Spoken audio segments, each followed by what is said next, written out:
راهنمای رانندگی میگه که موتوریا توی بارون نباید بیرون بیان، چون ممکنه حالا زمین بخورن، بیمه از اون قبول نمیکنه. ما آموزشگاهیم، ما میگیم آقا چیکار کنید که سر نخورین، کاری نداریم میخواید برید یا نه. ما یه تمرین ساده ای که میدیم، اولش از سرعت پایین شروع کنید. این تمرین رو میدیم که حداقل اگه موتور سر خورد بدونید فرمون رو کدوم جهت کنید که موتور برگرده. اول با دنده حالا 1 یا 2 یه سرعتی میدین، ترمز میگیرین و سعی میکنید با فرمونتون رد لاستیکتون زیگزاگ باشه. این باعث میشه که یاد بگیرین اگه موتور سمت راست رفت، ته موتور سمت راست رفت، فرمون رو سمت راست بزنید خودش رو صاف میکنه و همونجوری نگه نمیدارین تا بخورین زمین. این تمرین‌ها رو چند بار که انجام بدین ریاکشناتون سریع‌تر میشه. حتی اگه ترمز رو محکم بگیرید چرخ سر بخوره، البته فقط ترمز عقبو با فرمون زدن اینو میتونید کنترل کنید، ولی ترمز جلو کلا حسابش جداه، بهتون زمان نمیده. باید بتونید فقط بلافاصله اینو آزادترش کنید و جوری نگیرین که چرخ افت کنه.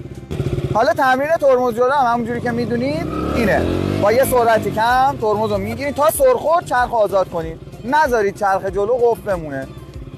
اگه فرمون صاف باشه چرخ قفل کنه شاید 1 ثانیه بهتون زمان بده، اگه فرمون کج باشه چرخ قفل بده یعنی توی دور زدن باشین چرخ جلو قفل کنه حتی 20 صدم ثانیه بهتون زمان نمیده و بلافاصله میزنتتون زمین.